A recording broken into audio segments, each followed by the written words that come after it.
What if I told you that one line in your cold email is the difference between getting a response and getting ignored? Today, I'm breaking down a real coaching call where we completely rebuilt someone's cold email sequence from scratch. And look, the email wasn't too bad to start with, and there was some really good stuff in there, but there were a few gaps that were just killing her reply rate. So I'm going to walk you through exactly what we changed, why we changed it, and how you can apply this to your own sequences. She's a top AE now over at Deal, so let's dive straight into it. AE life, but no, seriously, it's a lot, right? Like there's a lot to go on. But no, how has everything been going with I know we've literally just got into it, but things can change quick. So anything to update me on with like the outbound side or that side of it just before we hop into it? Mm. Honestly, not a lot.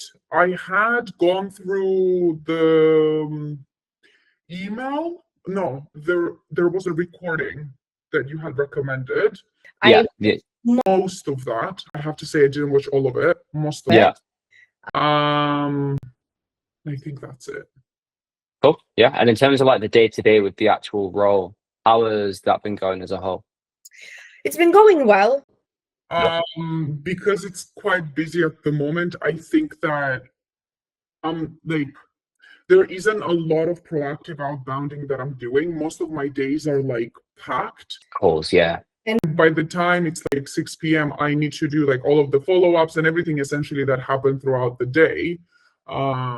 Which again, like today I was thinking about, I was like, this is why having a system that kind of like works for you is so important, because when you're hammered with like stuff, you can't be cold calling. Like you are Impossible. Yeah.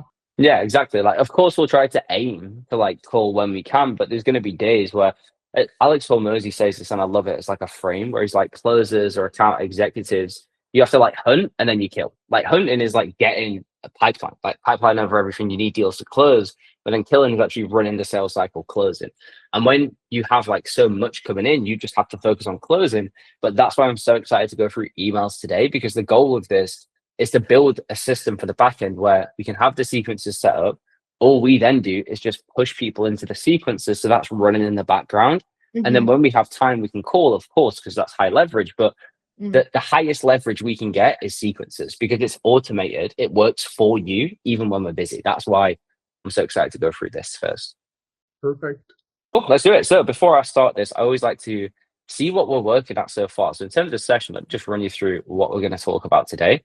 So first off, what we go through is the different types of who we're going to be targeting in emails, links directly back to the first session, because again, we have to focus on the easy wins. This is how we're going to get pipeline quickly. So close last, global entities, all that good stuff. Then we go through some of the best practices, just like the core basics of what we need to do. Then subject line CTAs. And then at the end is when we go through frameworks. And by the end of this session, depending on time, I ideally want to have a full sequence built up, which we can do using the sequence prompt, which I'll show you. So we'll have one done. You'll know what to do. So then you can go and execute on the rest. Sound good? Just so Aaron, I still don't have access to that. Yes, you don't, do you? You need it on a Google Doc.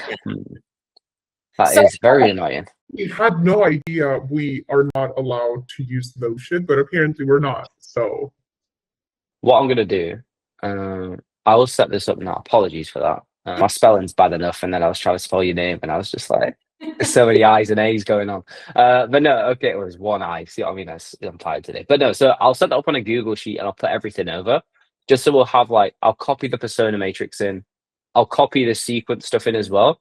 I may have to do it on Google Docs as well. Maybe that'd be easier. Yeah. Google Docs is basically like... Yeah, it's pretty similar. It's just, it doesn't have the toggle, so it'll be a lot, but that's fine. It'll work. Cool. I'll set that up after. But yeah, in terms of this, do you have an initial email, like what you currently sending, just so I can have a look and be like, I can honestly, like, I've been customizing, but I can give you a few examples. Yeah, that'd be great. Like literally anything that you're currently sending. And the reason I like to do this first is when I do sessions, like especially one-to-ones, I never want it to just be like blanketed, oh, go do this, because you could have strengths where you're doing one thing incredible and then there's one clear gap. So I want to tailor the session to the gaps we see. So like before I even start talking about best practices, I like to see where we're at. So then I can be like, okay, based on where you are, do this, do that, do this. So then we can be more productive with the time we have. Perfect. Do you want me to like drop one here? Share screen. You can drop it in here. Either or works. Yeah.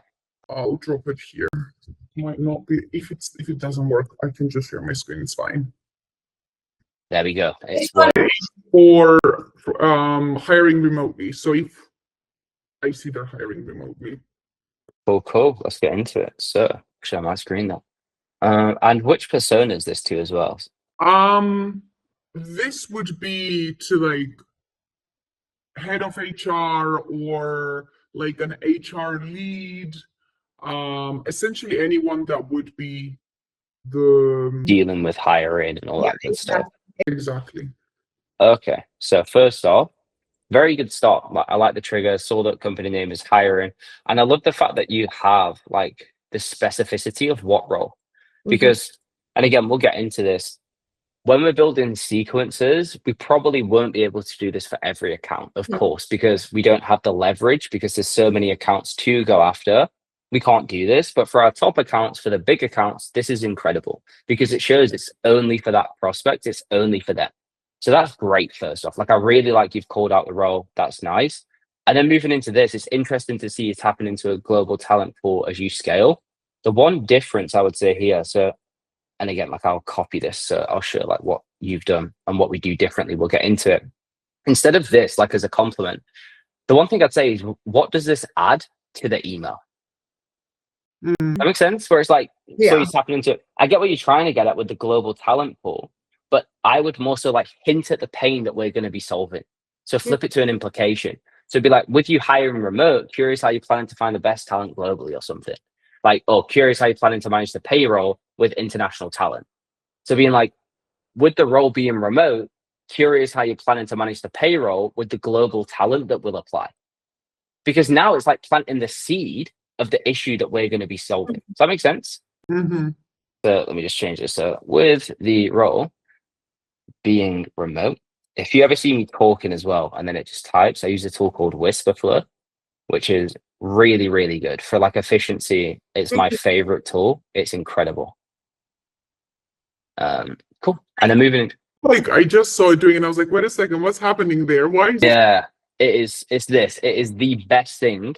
It's free as well, and it's on. This is why it's kind of bad. I now talk at 190 words per minute because when I'm prompting ChatGPT, I just brain dump. So now when I'm talking to people, like I just did it then, my pace rises massively because I'm so used to talking to AI. So I need to like chill out. But it's really good if you want to get stuff done quicker. Anyway, then moving into this, so companies expanding their remote teams often face challenges with international payroll and legal compliance. Okay, so this is our pain, like surface level. But then we go straight into what we do, which is talking about us. But can you remember the bandage analogy before? Where I was saying, you're calling out an issue, where I was like, you can offer a bandage. Okay, no one wants it. You can call out a paper cut. Seems a bit dramatic. What we're doing is similar to that. Like, what happens if nothing changes? Like, why should I care? And I think this is especially in SMB, because technically I'd be classed as like an SMB business owner because I have like 4 or 5 employees, but there's so many fires to put out. At enterprise, there's so many issues because they're all so big. At SMB, there's just so many little things. The people are so busy. It's like, why should they focus on this? So they don't know what the challenges are. You've said they often face challenges, but like what do they run into? What happens? Like, explain it in a bit more detail to make it real. Because you've just basically said, oh, you'll probably have issues. By the way, we solve it. And they're like, what issues? Like, what's it's like going to the doctor and being like, yeah, when you get in your 40s, you normally get health issues. You should take Adderall. And the person's just like, what? Like, what is going on? Like, you need to explain the issue, show what happens if they don't fix it, then we move into it. So again, if we were going to redo this, it'd be something like, typically, companies expanding remote teams don't understand the different legislations for each country's tax laws, meaning if they hire somebody and they don't apply to everything, they can face audit fines of X amount. Not saying that's the most relevant for HR, but like that's the difference. It's call out the pain, show what happens if they don't fix it. Because now there's a reason to like actually solve this issue. And then moving into this, like helps finance leaders at companies like Revolut, Project 44 manage this. Like manage what? We haven't got into the issues enough to talk about managing it. And then by consolidating into a single platform, worth exploring a different approach. Again, it's the phone bill analogy. Like this just works for them. There's no reason to change. We have to give them that reason. So again, like when we're doing this, let's just say a face audit finds of, let's just put like 50, I don't know, 25K per employee or something. And then you'd talk about, we helped Revolut hire talent across 42 countries with 100% audit pass rate by using Deal to consolidate their payroll into our platform. We could help you avoid audit fines. Would that be worth a chat?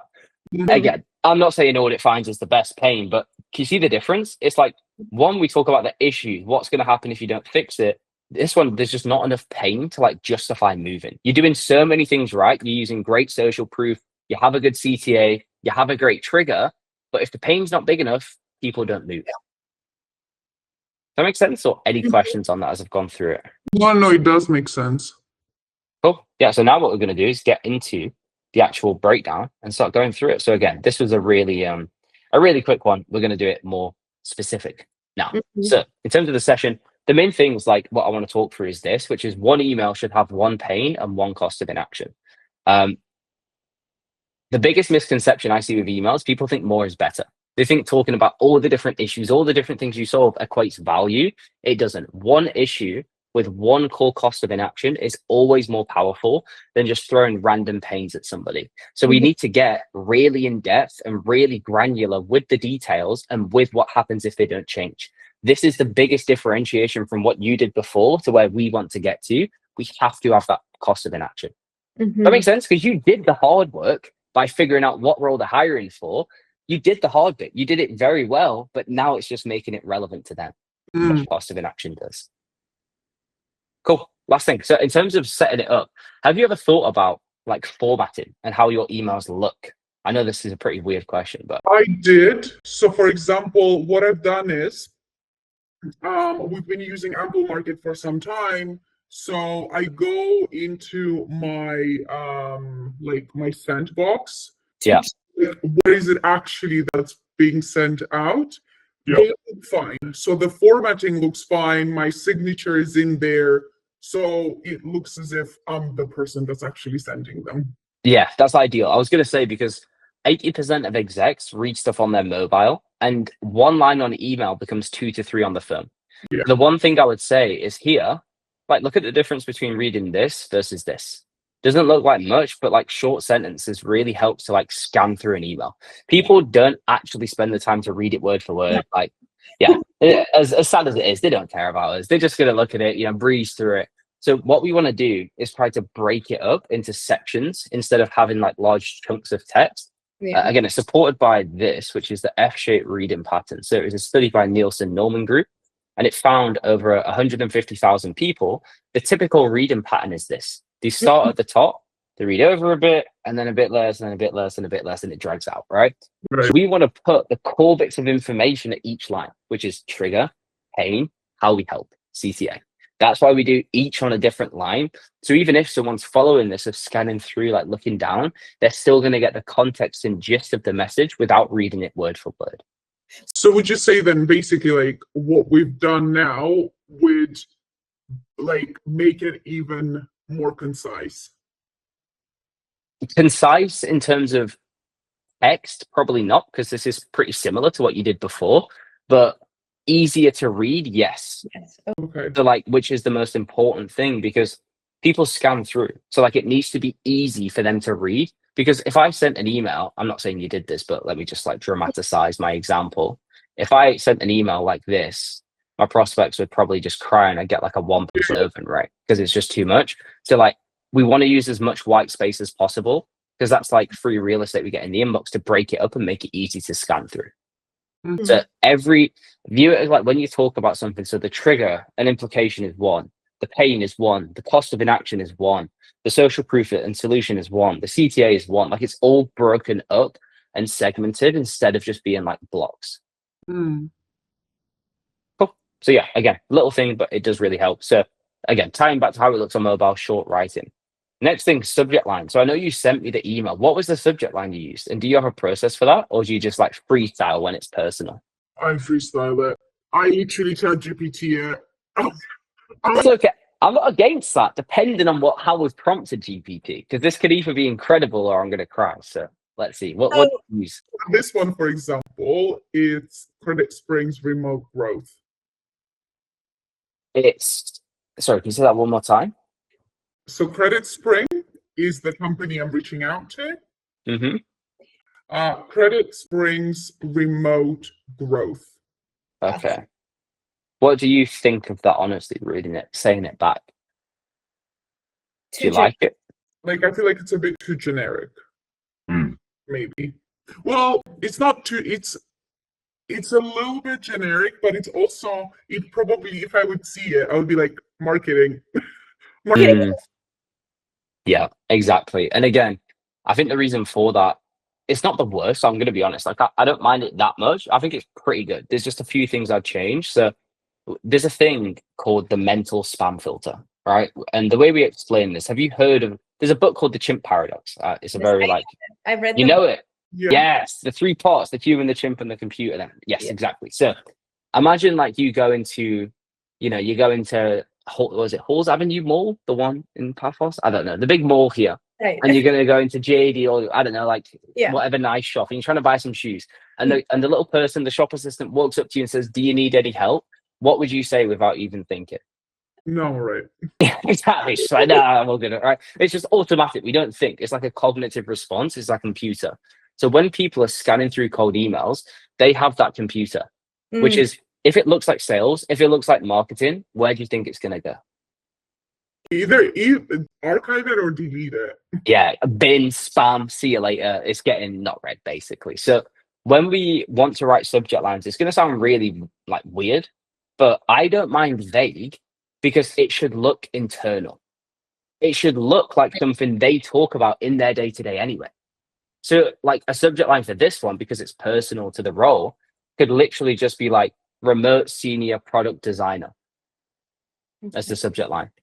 Or it could be remote hiring, open roles, remote roles, like just the topic of what you're going to talk about. Because think about it, that HR leader is discussing about that every single day internally. So when they see it, imagine if they're talking about the remote hiring, they're doing all these different open roles, and they see a subject line with that, they're going to think, oh, it's just, they're not going to think, they just open it. They're like, yeah, I talk about that. That's normal for me. Therefore, the chance of them opening it is a little bit higher. So subject lines, like the reason I don't like company name in subject line, nobody internally would ever put company name unless we're trying to sell them. If it was just remote growth, I really like that. I think it's good. Or remote hiring, remote roles. I like that. But Credit Springs remote growth instantly shows that like this is someone trying to sell me something about growth. Yeah. That's the only difference. Right. That makes sense. I know it's really weird, but like that's just how. No, but now that like you explained it, it absolutely does make sense. And automatically I thought about my inbox and what I'm receiving. Exactly. And think about it in terms of if you see something which you think is just normal, like in terms of deal or whatever, you'll click open. But if it screams like, if I don't know, enhance your prospecting with us, instantly goodbye. If it's like streamline, optimize, deals that you don't care because it's you're getting sold to. So again, we want to remove any adjectives, any buzzwords, anything like that. Just cut it out. It's in the videos as well. Like I know you said you've watched some of it, but it's just keep it simple, keep it vague, make it look internal. Whatever the pain of the message is, that's what our subject line is. Okay. Cool. CTAs, you're using soft CTAs. I know you said you're freestyle, so I'm going to ask again. Do you always use soft ones, or do you sort of change it up? Is it sometimes you have some time, or where do you fall on that spectrum? I have to be honest. Yes, be honest, please. I feel like this CTA part, I'm always like, what the fuck do I say? It's really because you want a quote unquote punchy one, not too, and this is how I'm thinking, right? Not too invasive, but still one that like makes them want to like follow through with the CTA you're putting forward, if you know what I mean. So I always like struggle there. Like I literally will like type the whole thing and then be like, should I be recommending a call? Yeah. So that's okay. No, that's fine. That's fine. So what I want you to think about is friction, right? And the reason I say this is we want to make it as easy as possible for a prospect to say yes. So the biggest issue I see is people think that if they offer a meeting, they're like, oh, I'm being nice. I'm helping our prospects out. I'm giving them a slot. But what they don't realize is the best CTAs are the easiest ones to say yes to. So if we say a CTA, do you want to hop on a 35-minute sales call with me to discuss if you want to buy? Of course, no one's going to say yes, right? I'm not saying you do that. But then if we say, do you want to hop on a call? Straight away, it's instantly they have to commit to a call. They have to block out time. They have to think, it's so much effort. It's like overstepping. It's like, we're approaching the girl in the bar and we'll be like, do you want to move in? It's a bit like relax a little bit. We need to like ease our way into it. So there's a few CTAs that we like to use, just thinking back to this friction. So number one is the classic. So this one was great in 2023. Weirdly enough, like for me, this is still my, like literally this word for word was my highest performing sequence. I was running some cold email before Gmail decided to delete 12 of my inboxes and make me sad inside. But they were on a foot. Yeah, it was really depressing. Every single one. So now they're really coming back because of, no, so I was using a tool called, I'll show you. I was using a tool called Instantly. So I got my domains through Instantly. I got 12, and then Google decided to change their like filters for what marks as spam. So every single inbox got deleted. So now I'm warming up 12 more. And it's so annoying because I'd launched sequences, they were crushing. Like this was 2 days in, it was on a 4.6% reply rate. It sourced me 3 meetings. It was like crushing. It was going really well. And then all my domains got deleted. So anyway, that's enough of me crying. But the reason I say this is like literally worth a chat, worth learning more was my best CTA. Like it performed really well. It got me 6 responses on the first email, just saying worth a chat. The other one I tested got 0. And the reason I say this is it's so simple. All the person had to say, 6 of those responses, 4 of them were people saying, sure. 4 letters, just so it's so easy for them to say yes, right? So this one works. Second one, which I do like, is the value prop. Very similar. The one difference is we tie value to that conversation. So instead of just saying worth a chat, worth learning more, but like if we could help you achieve X, is that worth a chat? So now it's like whatever persona we're talking to, we talk to their KPI. So if it's HR, if we could help you, I don't know, like fill roles faster. If you're talking to finance, if we could help you reduce audit risk or reduce hiring costs remotely, would that be worth a chat? Because now the conversation is directly tied to value. So inherently it becomes worth it. Do you know what I mean? Like if I was like, Anastasia, if we could have a chat, if I could help you book 15 more meetings a month, would that be worth a chat? Suddenly, yes, that's worth a chat instead of me just asking because I've tied value to it, to what you care about. Make sense? Yeah, it does. Amazing. Then very last one is the lead magnet. This one I wouldn't focus on too much, just because you have to either like have a resource or you can offer to send a video. It's just a bit more complex. Like for now, I would just A/B test these 2, and we can A/B test this on all your sequences, the classics off versus the value, and then just run it from there. Cool. Any questions on that? I'm gonna have a drink, so my voice is not a question. I just am curious. Going back to that email that we were looking at, would you shorten that? Like even what we've kind of edited, so the second version. Yeah, so what I'd say, let me get up a word counter. I like, as you can see, I always put emails through this as well. So it's 108 words. I'm fine with that, genuinely. The reason I say this is like, I think one of the big mistakes people run into, because this is what it had actually looked like as an email, like where it's all broken up. It's a lot easier to read each line because the white space is in there. Again, it'd look a bit more like this. Yeah, like 100 words. I'm okay with that. I think words, so long as we're between like 75 to 150, anywhere in that range is okay. The key thing though is what we don't want to do is cut context for the sake of cutting context. So what we could do is like, yes, we could make this a bit more concise for sure. This was just like an initial brain dump, which we'll get into. But like the things what you've done here, instead of like, I'd rather have is hiring for a remote senior product designer instead of just is hiring for a remote role. Remote role is shorter, but we're also losing value because it's less specific to the individual. So the only things, I'm just going to put my math on charge, give me one sec. The only things we want to cut are buzzwords, adjectives, streamline, optimize, like things that are just filler. We want to get rid of all of that because it doesn't serve a purpose in the email. But the things we want to keep and want to add more of is context as to why they should care. Does that make sense? It does.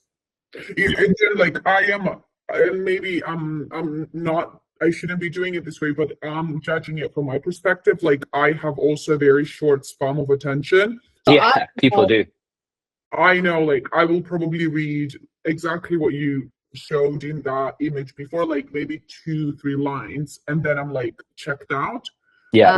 Mm. No, for sure. And that is such a good point. And like, that's exactly why we lead with the trigger.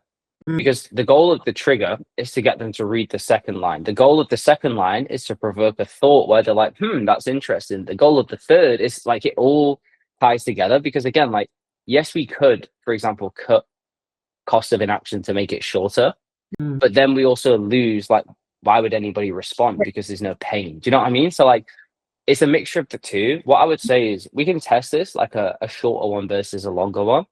I think like 108 though is like a pretty good range to be in the best practices. I think about 100 to 125. Yeah, like 100 words ideally, max 125.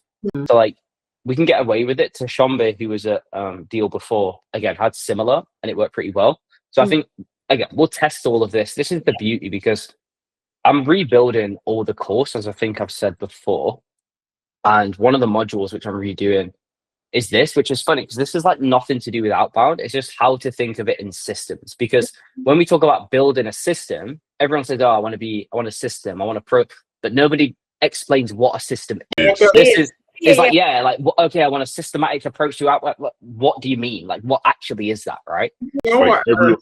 For me, I think maybe because you're in it, you don't think about it too much. But coming from the outside, inside, into sales, like people were like, you need to have a system in place. And I was like, what the fuck does that mean? Exactly. Like, no, people say words, but lack definitions behind the words. Do you know what I mean? Where it's like, I don't know. I'm a very big fan of like Hormozy's thing, where he's like, he defines everything. Like when people are, oh, be kind, be better. It's like, well, what is that? Like, define the actions that lead to the result of being. So for me, this is going to be like a big video, probably like 50 minutes of what actually is a system. So this is like mental models and stuff. But anyway, going back to this, the one thing which I wanted to talk to you is this. This is what a system is. This is a system for life in terms of anything you do. You have input, you times that by a process, and it gives you an output.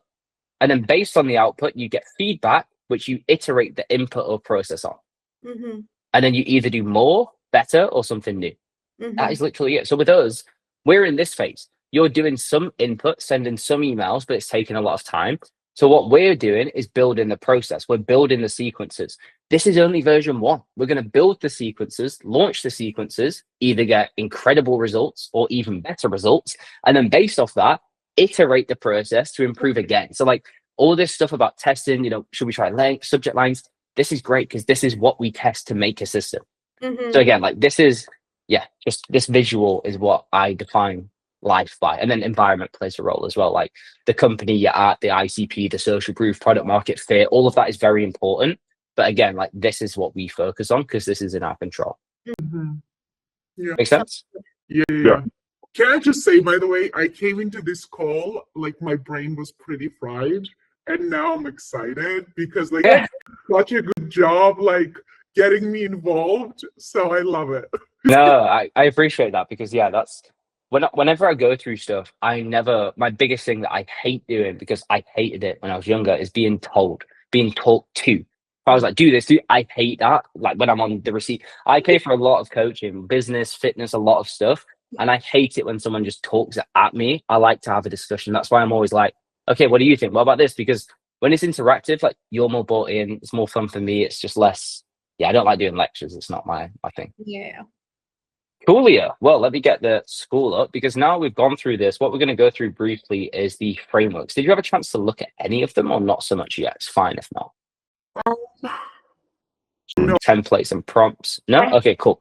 Prompts yet? No. That's absolutely fine. So the reason I bring this up is this module here of like prompts and templates. This is how we get quick wins, because what this does is it just speeds up that process part. It builds it faster. So you have to spend less time learning. So for you don't have the luxury to spend 6 hours a week going through course content or trying tons of stuff or just figuring out we need quick results. So for you, I would be going through this directly now because you've watched one video. I'm fine with that. Just get into the templates because when you see it, you'll learn faster by doing anyway. So what we're going to talk about briefly is the initial email framework called the tips framework. I use this with. I did go through this as well. You did? I did, but I went through this because of an email you had sent out. Yeah. This is my most like popular resource. I think like 30,000 people have downloaded it or something, but it works. Long story short, but there's a lot of nuance which in the free stuff I just tell people what it is, but we'll get into the nitty gritty because the trigger you're doing, which is leading with relevance, calling it out, that's great. Implication is the next part, which is just we want them to think about the issue before we call it out.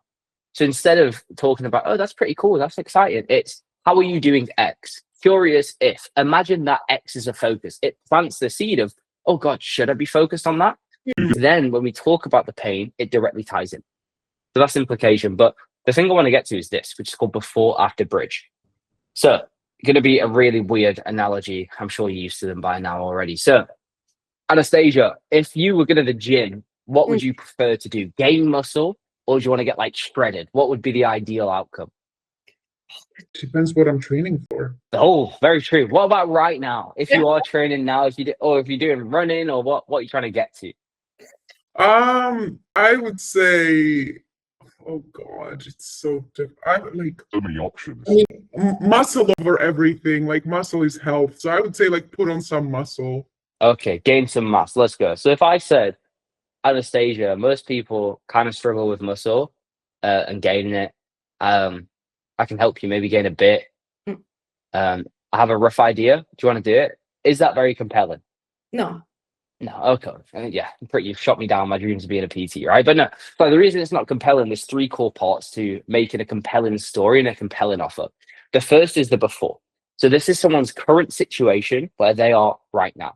Again, this is pain. So if we just say, most women in tech sales end up working long hours in their day job, so they struggle to get in the right amount of protein because they can't have the time to cook, which means that they struggle to gain even 3 pounds of muscle every week, right? Like that. Oh, every year, sorry, every week. Jesus, you'd be like Hulk at the end of it. But no, so like that's calling out the current situation, which is where you are right now. It's like the more specific I make it, the better.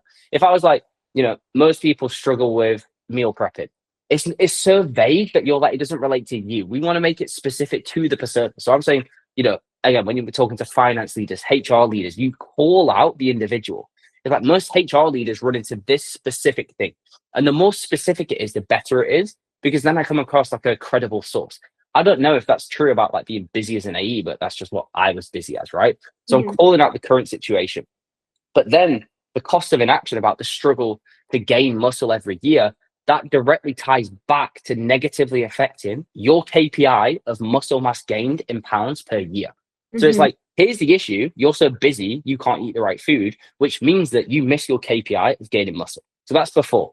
The next step is after. And this is desired outcome or social proof, where somebody wants to go. So then if I was like, Anastasia, I've helped some people gain muscle. Is it very compelling? No. If I said I've helped some women gain muscle, is that a bit more compelling? A little bit. If I said I've helped some women gain 4 pounds of muscle, is that a bit more compelling? Yeah. If I said I've helped some women gain 4 pounds of muscle in 8 weeks, is that a bit more compelling? Yeah. If I said I've helped 5 other women in tech sales gain 8 pounds of muscle in 6.5 weeks, is that a bit more compelling? Yeah. Yeah, I'm not going to do any more because I can't think of any more. But you get my point. There's levels to social proof. The worst is saying a vague result with a vague person. How we want to present social proof in the after is we helped specific company get a tangible result, like a real metric in a specific time frame. So again, when we're talking about the results, it could be we helped Revolut cut time to hire by 47% in 4 months by using our. You see the difference? Like instead of just saying cut time to hire, if it's vague, you're putting the pressure on me to choose. If you're leaving it up to gray areas, if you say like, gain muscle could be 0.5 pound to 20 kilos. There's a big shift that then I have to fill the blank. So make it specific. And the last part is the bridge, which is how they get there. So you want to make it like you are the only solution to take them from this awful situation to their desired result. Right. And the bigger the gap, the better the bridge. Like a bridge to cross a puddle, it's not very useful. You can just step over it, right? But the San Francisco bridge is good because it covers a huge amount of land. That's what we want to do, is like stretch away the before, their current situation, make it awful, show how good it could be in the after, and then your product is the solution. You can probably see as I'm explaining this, how this works when I do like calls with people where I'm like, where are we right now? It's terrible. Where do you want to get to? And then like the bridge is your solution. And the more unique it is, the better, because then it sounds different. That makes sense? I know I've said a lot there. Or any questions on like how to frame that, how to do it? I'll tie it back to emails, but I just want to pause because I know I've just thrown a lot at you. No, it does. It doesn't. As you were explaining it, I was also kind of like tying it, not just like the emails, but also I was just in a customer call, right? And it was the first call, like how I position it, and specifically how I position the deal versus anyone else in the market, and what makes us special, essentially. Because these people go into like many calls where the same thing being said at them. So yeah. Everyone talks about features, but features only have value when they solve specific issues. So like that's just the key thing to keep. Again, this works directly when you're running deal cycles as well, which is like you quantify the business impact. Okay, what's your current process? How much is that costing you? How long is it taking? How is it impacting this? If you could do that, like it's the exact same, but like we have to also do it in prospecting. So tying back, the pain is the before, the social proof is the after. You show where you can get people. The solution becomes the bridge, the way to get from pain to social proof. And then we finish with the soft CTA. So this is like the skeleton that I always use. So trigger, implication, pain, impact, social proof, and CTA. I'm going to be changing this slightly as well. This is getting changed to peel it back, because then it actually sticks with tips and I don't just have to ignore that. So again, I'm redoing everything. This is getting updated a little bit, which is, in fact, I'll just show you this initial call. And the reason I want to get this up, this is going to be the new module for initial emails, which is a chunky boy, as you can see. But there's a few examples in here, and it's funny because this one is for deal. What are the chances of that? I click on a slide, we get to deal. I'm like magic. But no, genuinely didn't mean to do that. That's pretty cool. But the reason I want to get this up is like you can see the tips framework in action. So how we do it is you lead with the subject line. So like US expansion, which is like why you're reaching out. Like I'm talking about an expansion. They're talking about internally. Then I'm leading with the trigger. So like notice Gong opened up 3 new offices in Florida last week. Like I'm calling out the specificity. For you, when we're doing SMB sequences, it's going to be a bit more generic. Like, hey, so we spoke with Deal a few months back. That's absolutely fine. But then we go into the implication. Curious how you're tracking employee payroll for the new hires in the US or new US hires. And I'm asking a question where this person's like, I haven't actually thought about that yet. Should I be doing that? Then we go into pain. Companies usually have separate payroll providers for each country. Okay, why do I care? Like, that's not an issue. That's just our process. So it often leads to a fragmented process and 18% higher cost for the HR department. Now there's a cost of inaction because it's costing our department money. Then you show social proof. We helped Apple reduce their HR cost by 12% with our platform. Your platform is the bridge to get them from there to there, then finish with the CTA. Can I ask a question? Yes, you can. And it might be a silly one, but no question is a silly question. It came up for me like a few times. As I was putting these emails together, and it's when we look at those like percentages or something that you really want. How accurate do we need to be on? Very good question. Right. Very good question. Yeah, I have one great case study and I rinse it, put it that way, because I like to be accurate with my numbers so I can back it up if people ask. One thing you can do, which is very easy, is number one, like look internally. Deal has like a ton of good case studies, I'm pretty sure. Whereas like I know Revolut's one, you have percentages there. When I was at Revolut, I used Deal, so I know like they both have it. Try to find specific numbers of internal case studies, because ideally, what we can then do is you can do a follow-up email of the case study and be like, Anastasia, I know I mentioned Revolut. Here's the full case study of how we help them achieve specific result without doing this thing. Check it out. Any thoughts on the last email? Like it supports it. So if you can find them, do it. What I would say is, again, going back to my fitness analogy, if I didn't have any numbers, it becomes instantly less believable because you're just like, it's too vague. So if you don't have an exact number, don't quote me on this, but I would freestyle to a degree, like, bend the gray a little bit to get a number in.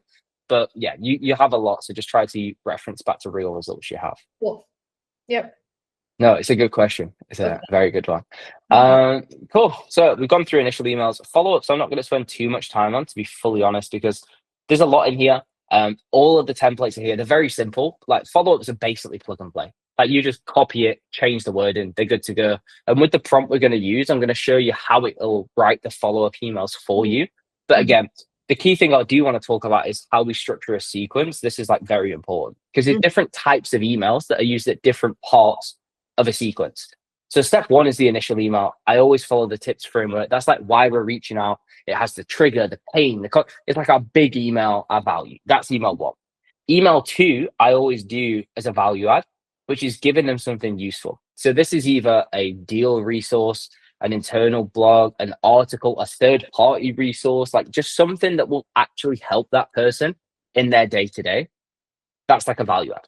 The next is just a classic bump, which is just giving some context as to why you're reaching out. A lot of people think that their prospects are constantly seeing their emails, and if they've sent 7, they've seen all 7. That's not the reality. Like, people forget. They may have not seen your first email. Like, the 7th email could be the first one they see.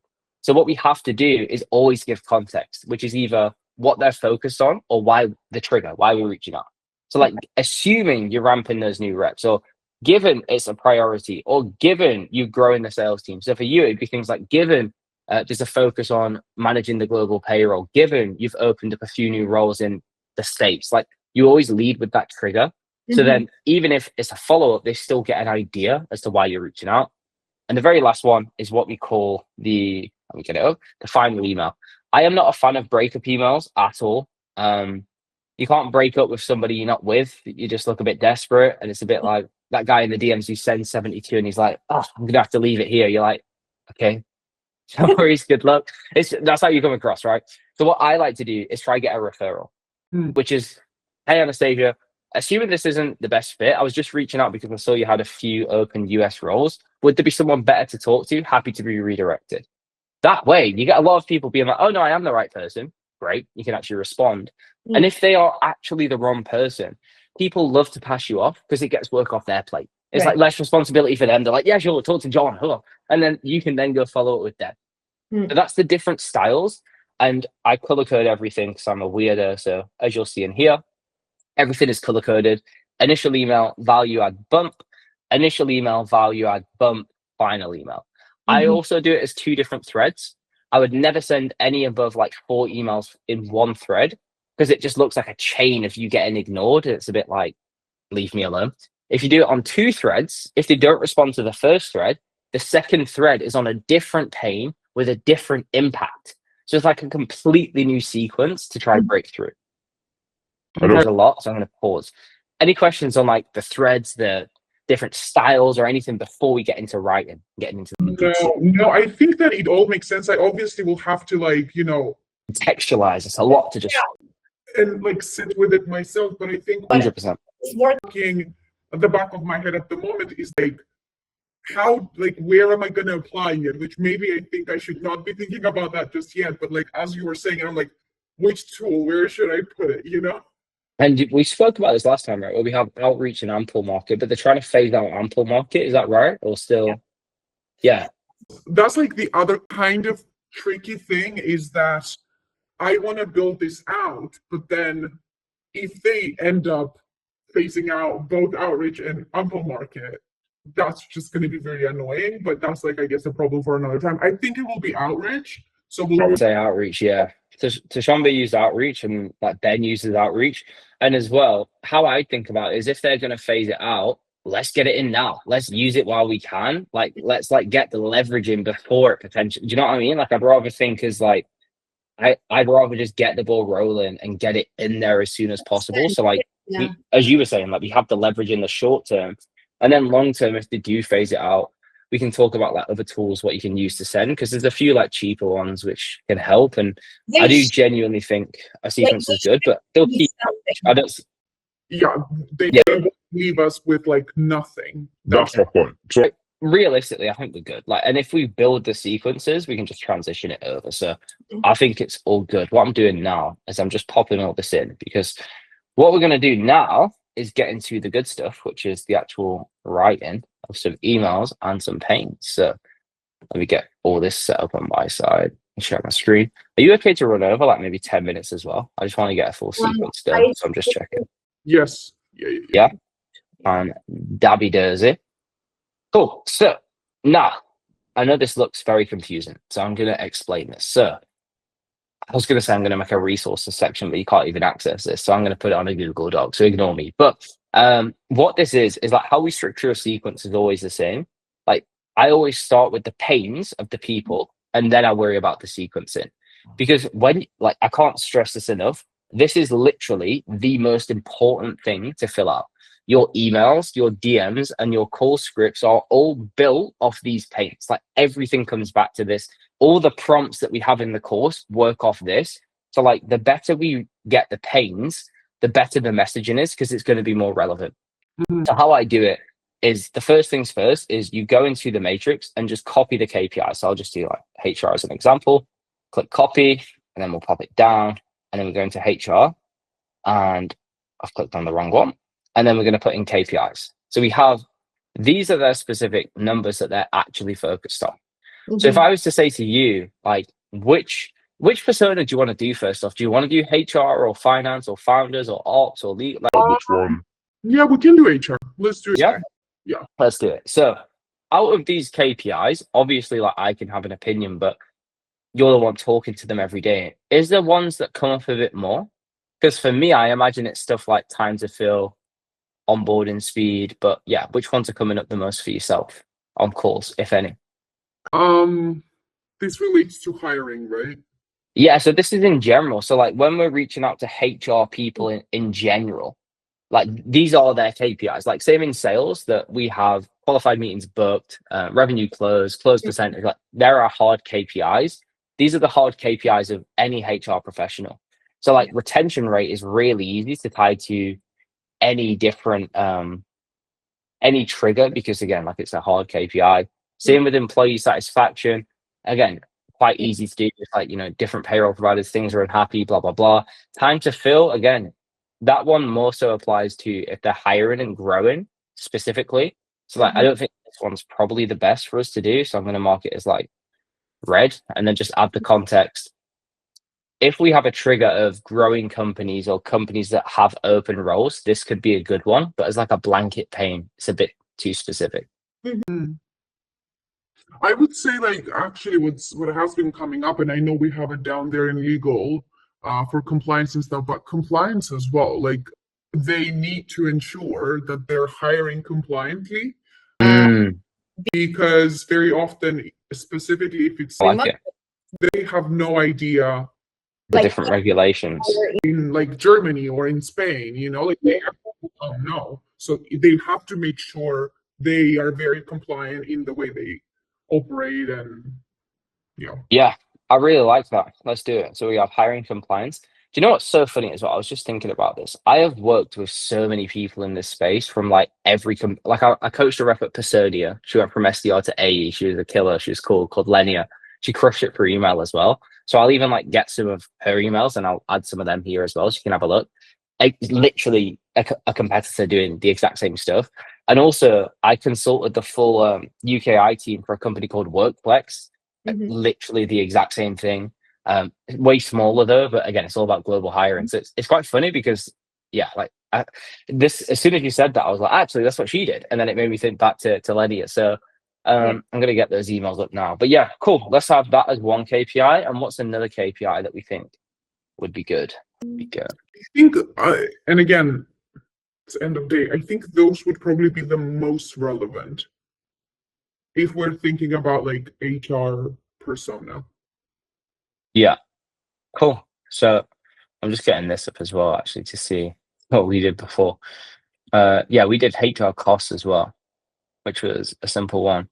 And then we did variance of employee engagement. We did employee satisfaction as well.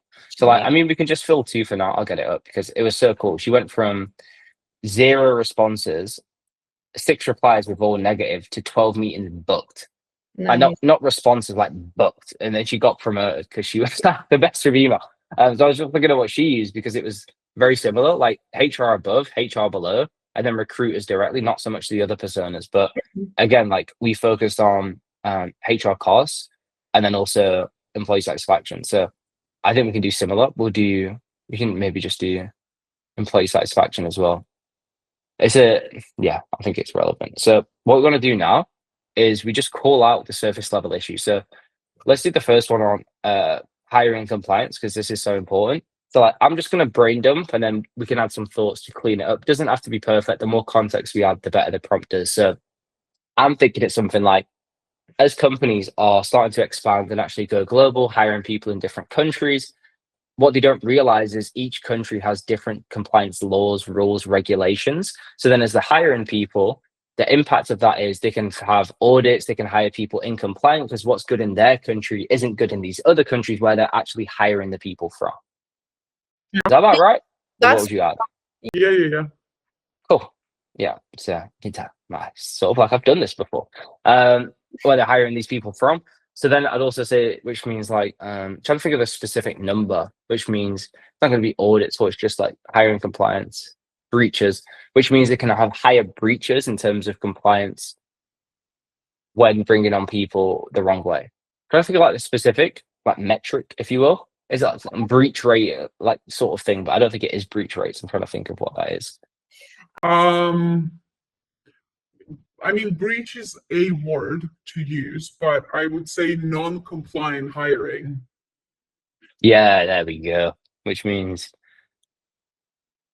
yeah, see, that's way better. They can, they end up with non-compliant hires.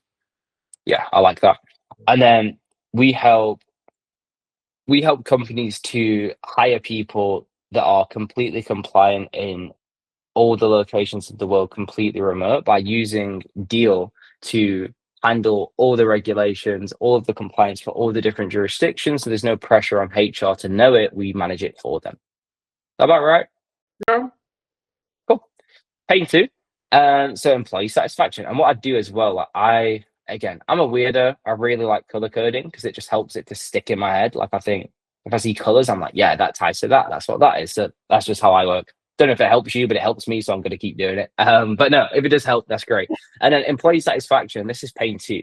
So this would be something I'm trying to think, like, if it's employee satisfaction or maybe like HR costs for hiring remotely. Trying to think which one would be more relevant, basically. So compliance is a huge piece. The other one is, and we haven't necessarily added it there, and I just thought about it, is actually talent. Like another main reason why companies will venture out of, the country where they have an entity or whatever that might be, is very often they want access to really good talent. Yeah. Okay, so they're trying to hire top talent. So what's the issue? Like, how does that tie to what we do? We actually now do the sourcing of it as well because we have Deal Talent. Do you think it's sort of like if they're trying to get top talent from across the world, but the issue is that I wouldn't say they can't access it. I think it's more so that they don't have a process to effectively hire top talent with visa options and stuff like that.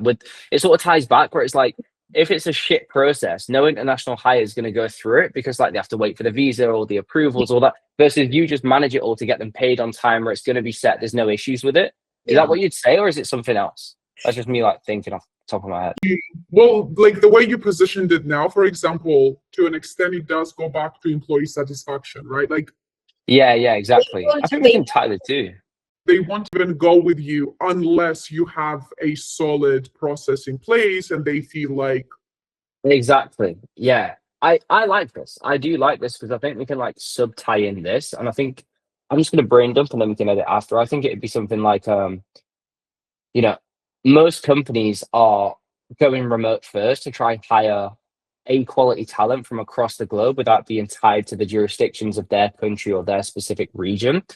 But the issue is they're trying to get this top talent, but they don't have an actual process to be able to efficiently hire top offshore talent when it comes to the visas, the approvals, all these different things, which means that the impact is very hard to attract top talent.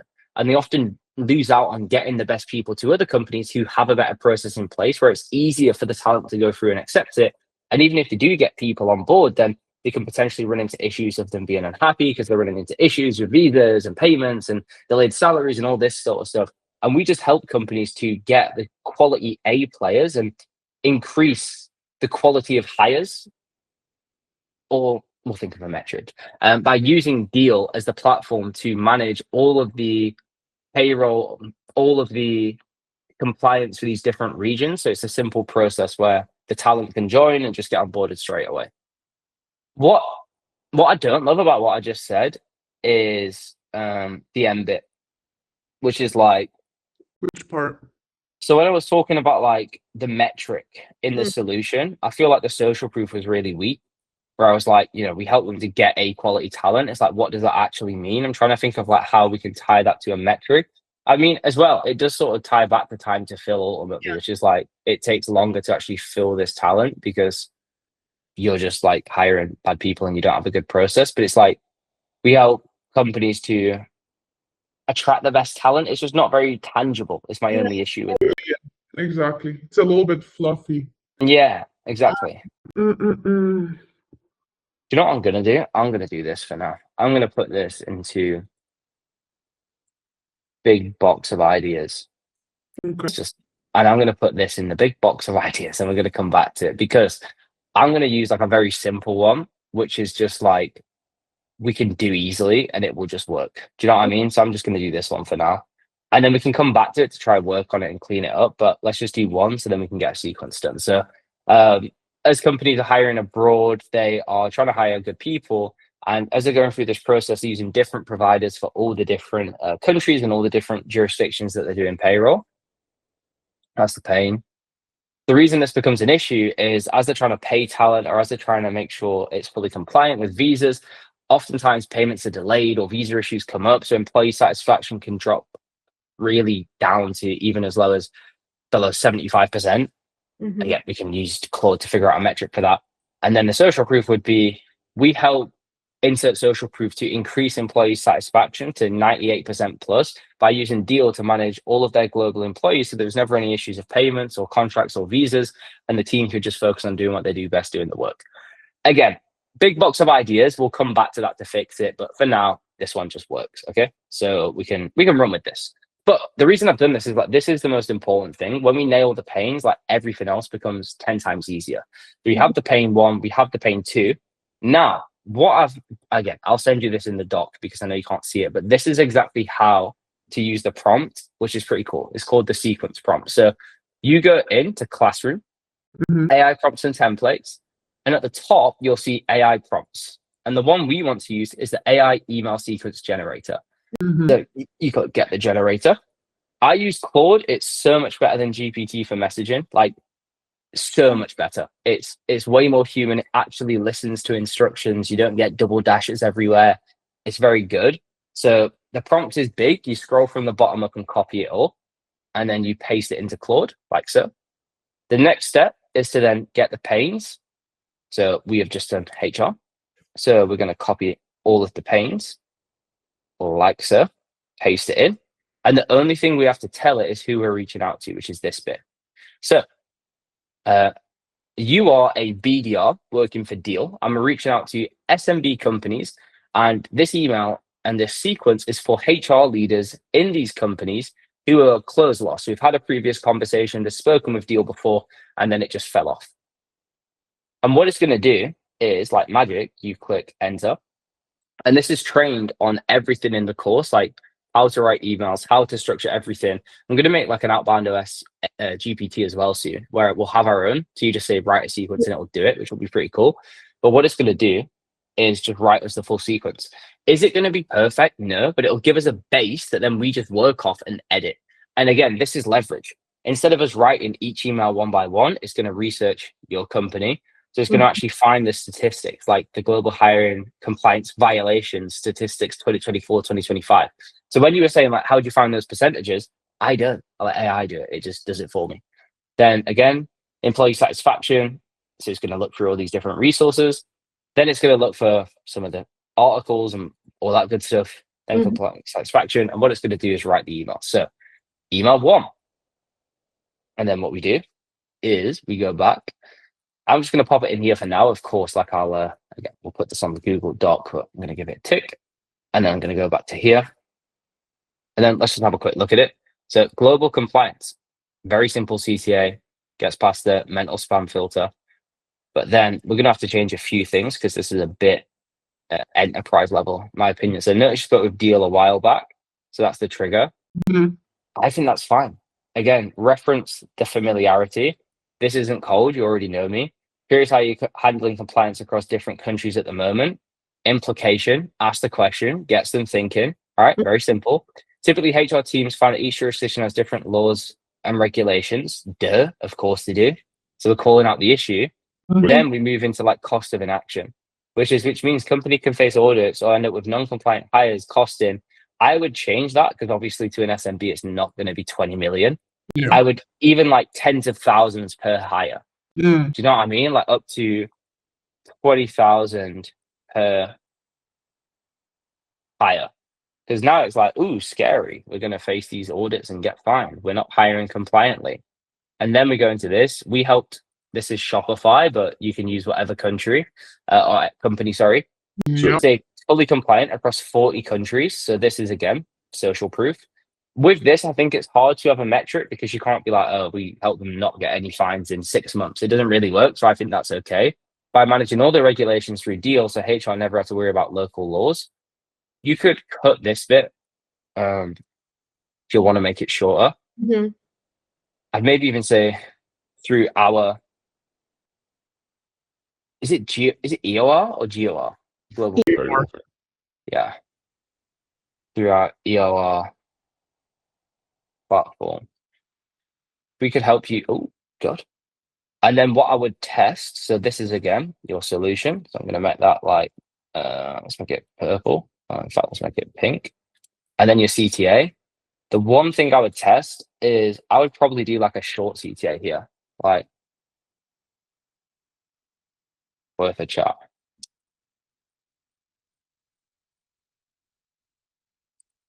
So this would be your A test, like in outreach. And then you'd have the exact same, but that would be a B test. Voila. You have an email. Perfect. And again, like the cool thing is, like, it's never going to be perfect, but even the value emails, the follow-ups, it's like, did you read this blog? Assuming global compliance is a focus, thought you'd find it useful. And if you, maybe it might be old, actually, I need to check it. Forgot to tell it. Normally I say, find articles from this year, make sure they're relevant, make sure the links work, but it has actually worked, right? So this is a global compliance guide for 2025. It's a pretty good resource. So like you're given actual useful stuff. The article breaks down how companies navigate this and avoid these fines. All with that needed HR to become experts. Hope it helps. P.S. Any thoughts on the last note? Can you see what I mean? Like you come across like a consultant. You're just like, give it. That's a really good article. I just like that. So like this is how we structure it. This would be email 2. I'm gonna pop that in there. And then we have email 3, very simple. Given you spoke with Deal before, tie back, thought this would be worth revisiting. Any thoughts on the last messages? Simple. Like that as a 3 email flow to say it's fully AI is ridiculous. Like normally I have to edit it. That's pretty good. Like I like this. And then again, we just copy in the second thread. So payment delays. Hey, so you chatted with us before. Guessing employee satisfaction is important as you scale globally. Most companies use different providers for each company. Find payments get delayed or visa issues come up. So employee satisfaction drops below 75%, causing retention problems and frustrated teams. We help social proof increase satisfaction to this percent by managing this. Do you know what I mean? Like, not being funny, it's pretty good messaging. So you can use this to give us a base, and then we go from there. Any questions on this as I'm going through it, or does this like make sense? Honestly, not questions like at the moment, but are you going to be sharing the recording with me? Of course, yes. Normally it's on the Notion, but what I'll do, I'll send it directly through school, like through the platform. I'll send it through email as well, but I'll send it through school just so then like the recordings will be in school. And on the Google Doc, I'm gonna like whip up a custom Google Doc for you because I don't know why you're running into the issue. So I'll make a custom Google Doc with the recording links on, with all the docs, with the sequence on as well. Perfect. I'll get that over to you today so you have it all to work off as well. Mhm. Cool. But yeah, that is how we do it. And then all we need to do, so that's like a full sequence for HR. But the benefit of this is now we've done close lost, all you have to do hiring globally, open roles, is duplicate all of these sequences and just change the first line Mm-hmm. because the pain doesn't change. The only thing that's different is our trigger. So instead of saying notice to vote with deal, we'd be like, notice you have 5 open roles in the States. Curious how you're handling compliance across different countries at the moment. And this is how we get leverage. It's like we spend the time doing a sequence, we just duplicate it, and then we can have like 10 different sequences for HR running in the background. Obviously not 10, maybe like 3, but that's how we get your time back. I know this is a lot to go through, but I'm going to give you access to this. I'll put it all on a doc, but it gets me excited because this is like what really makes the difference. And we have this low hanging fruit. So when we get this going, we'll be in a good spot. Yeah. And I'm just like thinking as well, what I could do is I could just like pull out all of the closed lost opportunities I have had, in the past whatever months for EORs specifically, because that's specifically like remote hiring. That would be gorgeous. If you could pull like close lost EOR, close lost X product, we can just make slightly different copy for like each product. And then the best thing is like you'll constantly have, well, hopefully you won't constantly have, but like there'll be new close lost getting pushed in that you can then just push into sequence to reach back out to. Yeah. So yeah, like I love the idea of we've done a close loss, but we can do close loss EOR, close loss this, and just change like the pain slightly to what the product was. Yeah, And then we exactly. just run that. Yeah, that would be great. I think we can definitely start here, but ultimately the direction like we want to go, and as a business as well, is like selling multi-product. So if we're talking about selling multi-product, we are looking at like different products, but then you can simply and that's the thing, like when we were looking at multi-product, then you have the world is your oyster because everyone uses HR and everyone uses payroll. It's just about like positioning it in a way that they're like, oh yeah, maybe what we have does suck and we should be looking elsewhere. Yeah, exactly. And that is why, like the pain, the cost of inaction, all the stuff we've gone through, it just needs like slight tweaks to each product.